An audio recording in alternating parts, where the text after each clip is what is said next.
Right welcome back to big TV digital exclusive big breaking news చూస్తున్నాం. SLBC tunnel వద్ద ఉత్కంఠ నెలకొన్నదన్న విషయం మనందరికీ తెలిసిందే. ఈ రోజుతో 9 రోజులు గడవనున్నాయి. అయితే ఈ రోజు న్యూస్ ఏంటి అంటే సీఎం రేవంత్ రెడ్డి కూడా కలవబోతున్నారు. సీఎం రేవంత్ రెడ్డి అక్కడికి వెళ్లి అసలు ఎలా జరుగుతున్నాయి రెస్క్యూ ఆపరేషన్ పనులను కూడా పరిశీలించబోతున్నారని కూడా సమాచారం అందింది. ఎస్ఎల్బీసీ టనల్ కు సీఎం రేవంత్ రెడ్డి రాబోతున్నారు. వనపర్తి పర్యటన తర్వాత రోడ్డు మార్గంలో వెళ్లి రెస్క్యూ ఆపరేషన్ పనులు కూడా పరిశీలించిన వైనం అయితే మనకి కొద్దిసేపట్లో కనిపించబోతుంది. మరి సహాయక చర్యలు పర్యవేక్షణ కూడా సీఎం రేవంత్ రెడ్డి కూడా రాబోతున్నారు. మరి 9వ రోజుకు చేరుకున్న రెస్క్యూ ఆపరేషన్ కూడా ఏ క్షణమైనా బయటకు 8 మంది కార్మికులు కూడా అంటే ఆ డెడ్ బాడీస్ కూడా బయటకు తీసే సూచనలు అయితే కనిపిస్తున్నాయి. మరి వేగంగా జరుగుతున్న టీబీఎం మిషన్ కఠినంగా ఇంకా ఆ కట్టింగ్ పనులు కూడా జరుగుతున్నాయి. ఇంకా అతి వేగంగా కూడా ఆ పనులన్నీ కూడా చేస్తున్నారని చెప్పుకోవచ్చు. ఎందుకంటే ఇటు పక్క తెలంగాణ ప్రభుత్వం కూడా ఎటువంటి నిర్లక్ష్యం కూడా చూపించకుండా ఎక్కడికక్కడ రాత్రి పగలు ఎటువంటి టైం తేడా కూడా లేకుండా మొత్తం కూడా కృషి చేస్తున్నారు. ఆ 8 మంది డెడ్ బాడీస్ ని కూడా బయటకు తీయడానికి ప్రయత్నిస్తున్నారు. అంతేకాకుండా ఎక్కడైతే వాటర్ ఇంకా బురద క్లాగ్ అయిపోయిందో దానికి కూడా మార్గాలు ఎతికి దాని గురించి కూడా ఒక క్లీన్ వే కూడా క్రియేట్ చేయడానికి ట్రై చేస్తున్నారు. మట్టి తీయడంలో కీలకంగా మారిన సింగరేణి కార్మికుల సేవలు అయితే మనం గత 8 రోజులుగా కూడా గుర్తిస్తున్నాము. మరో 15 గంటల్లో ఆపరేషన్ పూర్తి అయ్యే ఛాన్స్ అయితే కనిపిస్తుంది. అయితే దీని గురించి పూర్తి ఇన్ఫర్మేషన్ మా ప్రతినిధి రాధా కూడా అందిస్తారు. రానా, చెప్పండి, అక్కడ ఎలా ఉంది? సీఎం రేవంత్ రెడ్డి కూడా మరి కొద్ది నిమిషాల్లో కూడా అక్కడికి చేరబోతున్నారనే విషయం అందిస్తుంది. అండ్ సీఎం రేవంత్ రెడ్డి అక్కడికి వెళ్ళిన తర్వాత పని ఇంకా వేగవంతం అయ్యే ఛాన్సులు ఏమైనా కనిపిస్తున్నాయా, లేదంటే దాని తర్వాత ఎటువంటి చర్యలు చేపట్టబోతున్నారు? అసలు అక్కడ సిచ్యువేషన్ ఎలా ఉంది రానా? వనపర్తిలో అభివృద్ధి కార్యక్రమాలు పాల్గొన్న తర్వాత ముఖ్యమంత్రి రేవంత్ రెడ్డి గారు ఎస్ఎల్బీసీ టన్నెల్ వద్దకి ఆయన చేరుకోబోతున్నారు. ఇక్కడ చేరుకున్న తర్వాత ఇప్పటికే దాదాపు 10 విభాగాలకు సంబంధించిన అధిపతులందరూ కూడా ఇక్కడికి మరి కాసేపట్లో రాబోతున్నారు. వాళ్ళందరూ కూడా ఇవాళ సమీక్ష చేయబోతున్నారు. ముఖ్యంగా ఎస్ఎల్బీసీలో గత 9 రోజుల నుంచి కూడా ఏ రకమైనటువంటి మొత్తం రెస్క్యూ ఆపరేషన్లో వీళ్ళు అవలంబించినటువంటి వ్యూహాలు కానీ లేకపోతే ఎట్లా వీళ్ళు హర్డల్స్ అంతా కూడా ఫేస్ చేశారు, తర్వాత ఇప్పుడు మృతదేహాలు ఎక్కడెక్కడ ఉన్నాయి, వాటిని తీయడానికి ఏ రకమైనటువంటి ప్రయత్నాలు చేస్తున్నారు అన్నటువంటి అంశాలను కూడా ముఖ్యమంత్రికి వారు వివరించబోతున్నారు. ముఖ్యంగా ఈ సంఘటన జరిగిన రోజు నుంచి కూడా ఆయన ప్రతి ఒక్క గంటకి కూడా ఇక్కడ మంత్రులకు పంపించడము, మంత్రుల ద్వారా కూడా అధికారుల ద్వారా కూడా ఆయన మాట్లాడి వివరాలు సేకరించడము, రిస్క్ ఆపరేషన్ ఏ విధంగా ఎట్లా వీరు వేగవంతంగా చేస్తున్నారనే అంశాలపై కూడా ఎప్పటికప్పుడు కనుక్కుంటూనే ఉన్నారు. దాంతోపాటు వీరికి ఇక్కడ కావాల్సినటువంటి అన్ని సదుపాయాలు కూడా కల్పించాలని కూడా ముఖ్యమంత్రి ఆదేశాలు కూడా జారీ చేసినటువంటి నేపథ్యం కనపడుతుంది.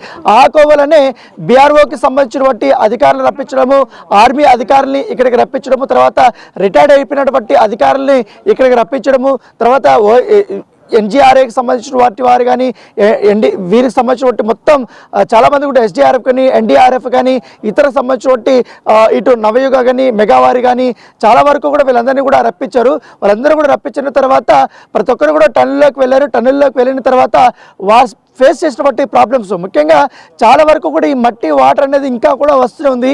ఇవాళ కూడా ఇంకా డీవాటరింగ్ చేస్తున్నప్పటికైనా ఆ వాటర్ అనేది ఊరుతూనే ఉన్నాయి, ఇంకా కూడా ఆ ఊపిలాగా కూడా మారుతూనే ఉంది.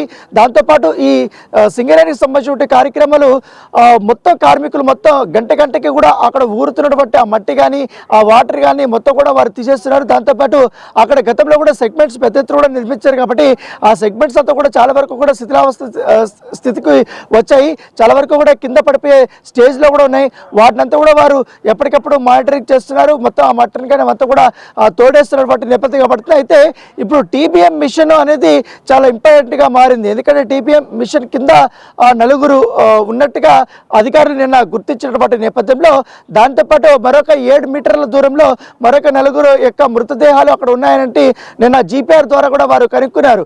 దాంతోపాటు ఎన్జీఆర్కి సంబంధించిన సిబ్బంది కూడా చాలా అక్యురేట్తో ఉన్నటువంటి ఈ యొక్క మొత్తం స్కానింగ్ కూడా వాళ్ళు చేశారు. స్కానింగ్ చేసిన తర్వాత మాత్రమే నిన్న ఒక అధికారిక రిపోర్ట్లు వచ్చిన తర్వాత మంత్రి జూపల్లి కృష్ణారావు నిన్న అఫీషియల్గా కూడా అనౌన్స్మెంట్ చేశారు. 4 యొక్క ఆచూకీ అనేది కనుక్కున్నాం. వారి యొక్క మృతదేహాల్ని ఇవాళ సాయంత్రం లోపల కూడా పూర్తి స్థాయిలో కూడా మేము తీసుకుని వస్తామని కూడా వారు చెప్పారు. అయితే ఆ 4 యొక్క మృతదేహాలు దాదాపు 9 రోజుల నుంచి కూడా మట్టిలో కూరికిపోయింది, డీకంపోజ్ అయిపోయింది.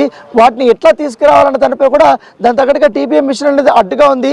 దాని యొక్క ప్లాస్మా కట్టర్స్తో టీబీఎం మిషన్ ముక్కలుగా కూడా వాళ్ళు కట్ చేస్తున్నారు. దాదాపు 3 రోజుల నుంచి కూడా ఈ కార్యక్రమాలు చేస్తున్నారు. ఎందుకంటే టీబీఎం మిషన్ అనేది చాలా స్ట్రాంగ్గా ఉంటుంది. ఐరన్ అంతా కూడా ప్లాస్మా కటింగ్స్ చేసేటప్పుడు వాళ్ళు చాలా టైం టేకింగ్ అనేది తీసుకుంటున్నటువంటి పరిస్థితి కనపడుతుంది. దాంతోపాటు ఈ సంఘటనా స్థలానికి లోపలికి వెళ్ళడానికి చాలా ఇబ్బందికరమైనటువంటి పరిస్థితులు ఉన్నాయి. ముఖ్యంగా లోకల్ ట్రైన్ కూడా వెళ్ళేటప్పుడు ఈ యొక్క లోకల్ ట్రాక్ ఏదైతే ఉందో ఆ ట్రాక్ దగ్గర కూడా ఈ మట్టి ఎక్కువగా కూరిగిపోవడము, వాటర్ ఎక్కువగా రావడము, దాని ద్వారా కూడా నెమ్మదిగా వెళ్లాల్సినటువంటి అవసరం వచ్చింది. ఎందుకంటే ఈ రెస్క్యూ ఆపరేషన్లో పాల్గొన్నటువంటి వారిని అందరూ కూడా తీసుకెళ్ళడానికి కానీ లోపల నుంచి బయటకి వారిని తీసుకురావడానికి కానీ ఈ లోకల్ ట్రైన్ని వాడుతున్నారు. కాబట్టి లోకల్ ట్రైన్ వెళ్ళినంత వరకు కూడా వారు వెళ్తున్నారు. తర్వాత చాలామంది దిగి అక్కడి నుంచి దాదాపు 1 కిలోమీటర్ వరకు కూడా నడుచుకొని వారు వెళ్తున్నారు. దాదాపు 2 మీటర్ల వరకు కూడా అక్కడ వాటర్ అనేది స్టోరేజ్ అయిపోతుంది. సో ఎప్పటికప్పుడు అనేక మోటార్ల ద్వారా కూడా ఆ డీవాటరింగ్ చేస్తున్నా కూడా ఆ వాటర్ అనేది వస్తూనే ఉంది. సో దాదాపు చాలా వరకు కూడా 6,000 లీటర్ల వరకు కూడా వస్తూనే ఉంది అనేది కూడా అధికారులు చెప్తున్నారు. సో నిన్న అందరూ కూడా సిఎస్ వచ్చారు, తర్వాత నిన్న ఉత్తమ్ కుమార్ రెడ్డి వచ్చారు, తర్వాత అరవింద్ కుమార్ వచ్చారు. వీళ్ళందరూ కూడా వచ్చిన తర్వాత అక్కడ రెస్క్యూ ఆపరేషన్లో పాల్గొన్నటువంటి అధికారులతో కూడా మరొకసారి వారు మాట్లాడిన తర్వాత నిన్న వారు ఐ స్కెచ్ వేసుకున్నారు. కాబట్టి ఎలాంటి రెస్క్యూ ఆపరేషన్ చేయాలి, ఎప్పటి వరకు కూడా వాళ్ళకి యాక్సెసిబిలిటీ ఉంది, తర్వాత ఆ డెర్బీస్ కానీ ఇవన్నీ కూడా ఎక్కడి వరకు కూడా ఉన్నదానిపై కూడా వారికి అవగాహనకు వచ్చారు. కాబట్టి నిన్న సింగరేణి కార్మికులు చాలా మంది, ఇంకా షిఫ్ట్ కూడా ఎక్కువ మంది వచ్చారు. దాదాపు ఇప్పుడు 150 మంది దాకా కూడా అక్కడ వర్క్ చేసుకున్నట్టుగా మనకు సమాచారం అవుతుంది. సో ఒక పక్క వారు క్లీన్ చేస్తున్నారు, ఒక పక్క కటింగ్ జరుగుతూనే ఉంది. సో మరోపక్క ర్యాట్ హోల్ మైనర్స్ కూడా లోపలికి వెళ్తున్నారు. వాళ్ళు మాన్యువల్ అంతా కూడా చిన్నగా కూడా బొక్కలు చేస్తుంటా ఆ బురదనంతా కూడా వాళ్ళు తీయడానికి ప్రయత్నిస్తున్నారు. సో ఎగ్జాక్ట్గా ఆ ప్రాంతం ఏదైతే మృతదేహాలు ఉన్నటువంటి ప్లేస్ దగ్గరికి వారు చేరుకున్నట్టుగా మనకు సమాచారం. సో ఎట్టి పరిస్థితుల్లో ఈ 2-3 గంటల్లోనే కొన్ని మృతదేహాలను అయితే బయటకు తీసుకొచ్చే అవకాశం ఉన్నట్టుగా మనకు సమాచారం అవుతుంది. ఆల్రెడీ అంబులెన్స్లు కూడా లోపలికి వెళ్ళిపోయాయి కొన్ని. సో దాంతోపాటు ఇక్కడ రిస్ట్రిక్షన్స్ అనేది కొంతవరకు కూడా పెట్టారు. ఎందుకంటే ముఖ్యమంత్రి వస్తున్నారు, దాంతోపాటు మరి కాసేపట్లో మంత్రులు కూడా ఇక్కడ రాబోతున్నారు. సో ఇవాళ చాలా కీలకమైనటువంటి డేగానే పరిగణిస్తున్నారు. మనం చూసాం గత 3 రోజుల నుంచి కూడా ఇటు బీఆర్ఎస్ సంబంధించిన నాయకులు కానీ, బీజేపీకి సంబంధించిన నాయకులు కానీ వాళ్ళందరూ కూడా ఎస్ఎల్బీసీ టన్నెల్ వద్దకు వచ్చారు. టన్నెల్ వద్ద ఉన్నటువంటి ఈ రెస్క్యూ ఆపరేషన్ ఏ విధంగా జరుగుతుంది, సహాయక చర్యలు ఏ విధంగా జరుగుతుంది అనే దానిపై కూడా వాళ్ళు వివరాలు సేకరించారు. తర్వాత ప్రభుత్వం మీద అనేక విమర్శలు కూడా చేశారు. అయినప్పటికీ ఆ విమర్శల్ని ఇటు ప్రభుత్వం కూడా పూర్తి స్థాయిలో తిప్పికొట్టినటువంటి నేపథ్యం. ఎందుకంటే ఇక్కడ ఆర్గనైజేషన్ కూడా మేము కష్టపడుతుంటే వీరు రాజకీయం చేయడానికి ఇక్కడికి వచ్చారు.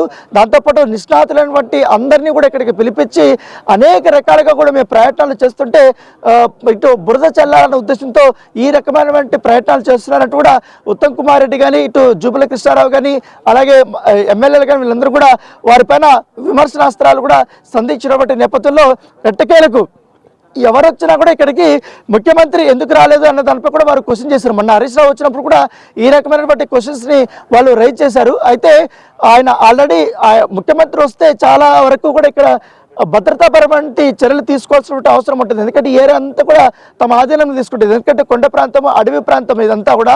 సో ఇక్కడ ముఖ్యమంత్రి వస్తున్నప్పుడు కాబట్టి ఆల్రెడీ బీఆర్ఎస్ సంబంధించిన వాళ్ళందరూ కూడా ఆందోళన చేయడానికి సిద్ధమైనటువంటి నేపథ్యంలో ఈ భద్రతాపరమైనటువంటి చర్యలు తీసుకోవాల్సిన అవసరం ఉంది. అధికార యంత్రాంగం అంతా కూడా ముఖ్యమంత్రి వస్తే ఆయన వెంబడే ఉండాల్సినటువంటి అవసరం ఉంటుంది. సో అప్పుడు ఇక్కడ రెస్క్యూ ఆపరేషన్లో పాల్గొన్నటువంటి వారికి కాస్త ఇబ్బందికరమైన పరిస్థితులు వస్తాయి, కొంత డిలే అవుతుంది అనేసి కూడా అధికారులు భావించారు. ఆ కోవలనే ముఖ్యమంత్రి గారిని రావద్దని కూడా వాళ్ళు కూడా చెప్పినట్టుగా మనకు సమాచారం. దాంతో ఆయన ముఖ్యమంత్రి రాకుండా మంత్రుల్ని పంపించి మానిటరింగ్ చేస్తారు. అయితే ఇవాళ ఎట్లా ఉమ్మడి మహబూబ్ నగర్ జిల్లాలో ఆయన పలు అభివృద్ధి కార్యక్రమాల్లో శంకుస్థాపనలతో పాటు కొన్ని పాల్గొంటున్నారు. కాబట్టి ఇంకా అక్కడి నుంచి కూడా ఆయన చాపర్ ద్వారా కూడా ఇక్కడ ఎస్ఎల్బీసీ దగ్గరకు వచ్చి ఆయన మొత్తం పరిశీలించబోతున్నారు, వివరాలను కూడా సేకరించబోతున్నారు, అధికారులతో కూడా మాట్లాడబోతున్నారు. త్వరగా ఎలాంటి చర్యలు తీసుకోవాలన్న దానిపై కూడా పూర్తి స్థాయిలో సలహాలు సూచనలు కూడా ఇవ్వబోతున్నారు. దాంతో ముఖ్యమంత్రితో పాటు పలు బృందం కూడా రాబోతున్నట్టుగా మనకు సమాచారం అవుతుంది. దాంతోపాటు ఈ జేపీ అసోసియేట్ సంబంధించిన వారితో కూడా ఆయన మాట్లాడబోతున్నట్టుగా మనకు సమాచారం అవుతుంది. మృతులు చనిపోయారు కాబట్టి ఇప్పుడు వారికి ఎలాంటి ఎక్స్గ్రేషియా ఇవ్వాలి, ప్రభుత్వం ఎంతవరకు కూడా వారికి ప్రకటించాలి, జేపీ అసోసియేట్స్ ఇక్కడ టన్నెల్ వారే నడుపుతున్నారు కాబట్టి వారి నుంచి నష్టపరిహారం ఏ విధంగా అందించాలని తరపు కూడా వారితో కూడా మాట్లాడబోతారు. అఫీషియల్గా బాడీలు వచ్చిన తర్వాత వారికి నివాళులు అర్పిస్తారు. వారికి సంబంధించిన కుటుంబ సభ్యులు కానీ బంధువులు కానీ వచ్చారు కాబట్టి వారిని ముఖ్యమంత్రి పరామర్శించి వారికి భరోసా అనేది కల్పించబోతున్నట్టుగా మనకు సమాచారం అందుతుంది. So much for information Rana. Yes, అయితే ఎస్ఎల్బిసి టనల్ కు సీఎం రేవంత్ రెడ్డి కూడా కలవబోతున్నారు. అయితే ఇప్పుడు సీఎం రేవంత్ రెడ్డి మరికొద్ది సేపట్లో అక్కడ అంటే ఉమ్మడి మహబూబ్ నగర్ జిల్లా ఇంకా వనపర్తి పర్యటనలో ఉన్నారన్న విషయం మనందరికీ తెలిసిందే. అయితే ఆ పర్యటన తర్వాత రోడ్డు మార్గం ద్వారా వెళ్లి రెస్క్యూ ఆపరేషన్ పనులు పరిశీలించబోతున్నారు. అండ్ సహాయక చర్యలు కూడా పర్యవేక్షిస్తాడు. ఇప్పుడు ఒక మరికొద్ది గంటల్లో వెళ్ళేసి సీఎం రేవంత్ రెడ్డి అయితే అక్కడికి వెళ్ళి అసలు ఏం జరుగుతోంది, రెస్క్యూ ఆపరేషన్ ఎంత వేగపరచొచ్చు అని కూడా చూసుకుంటున్నారు. అంతేకాకుండా సహాయక చర్యలు పర్యవేక్షణ చేయబోతున్నారు సీఎం. 9వ రోజుకు చేరుకుంది రెస్క్యూ ఆపరేషన్. ఏ క్షణమైనా ఆ 8 మంది ఆచూకీ కూడా బయటకు తీసే కోణం అయితే కనిపిస్తోంది. మరి కార్మికుల్లో 6 మంది కార్మికులుగా ఉన్నారు, మరి 2 కూడా ఇంజనీర్స్ గా ఉన్నారు. మరి ఆ కుటుంబాలకి నష్టపరిహారం ఎలా ప్రకటిస్తారు, ఎక్స్ గ్రేషియా ద్వారా ఎలా వాళ్ళకి అందుతుంది, అమౌంట్ ఎంత ప్రకటిస్తారు అని అంతా సీఎం చేతిలోనే ఉంది. మరి కొద్దిసేపట్లో అక్కడికి చేరుకోబోతున్నారు ఎస్ఎల్బిసి టనల్ వద్ద. దాని తర్వాత పనులు కూడా వేగంగా జరుగుతున్నాయా లేదా అని కూడా వెళ్ళి అక్కడ ఎలా జరుగుతుంది అని కూడా చూసే కోణం అయితే కనిపిస్తుంది. మరి టీబీఎం మిషన్ కట్టింగ్ పనులు కూడా అతి వేగంగా కూడా జరుగుతున్నాయి. మట్టి తీయడంలో కీలకంగా మారారు. సింగరేణి కార్మికులు కూడా పగలు రాత్రి అంతా కష్టపడుతున్నారు. ఎందుకంటే అక్కడ మట్టి ఇంకా బురద కూడా కూరుకుపోయింది. దానంతా క్లియర్ చేసిన తర్వాతే ఆ 8 మంది కూడా బయటకు వచ్చే కోణం అయితే కనిపిస్తుందని చెప్పుకోవచ్చు. మరో 15 గంటల్లో ఆపరేషన్ పూర్తి అయ్యే ఛాన్స్ కూడా కనిపిస్తుంది. అయితే ఈ రెస్క్యూ ఆపరేషన్ ఏదైతే చేపట్టారో గత 8 రోజులుగా కొనసాగుతూనే ఉంది. మరి ఇప్పుడు 9వ రోజు వచ్చేసింది. 9th డే ఫైనల్ డేగా పోతుంది. అంటే మరి కొద్దిసేపట్లో సీఎం అంటే మన ముఖ్యమంత్రి రేవంత్ రెడ్డి కూడా వెళ్ళబోతున్నారు. ఆ పర్యటనలో అసలు ఏం జరుగుతుందని పరిశీలించిన తర్వాత అక్కడ చనిపోయిన వాళ్ళ కుటుంబాల దగ్గర కూడా వెళ్ళి వాళ్ళు కన్సోల్ చేయడం జరుగుతుంది. దాని తర్వాత అసలు ఎక్స్ గ్రేషియాలో ఏమేమి ప్రకటించబోతున్నారు అన్న విషయం కూడా ఆసక్తి రేపుతోంది. అయితే ఇప్పుడు మరికొద్దిసేపట్లో సీఎం రేవంత్ రెడ్డి అయితే అక్కడ ఎస్ఎల్బిసి టనల్ వద్ద చేరుకోబోతున్నారు.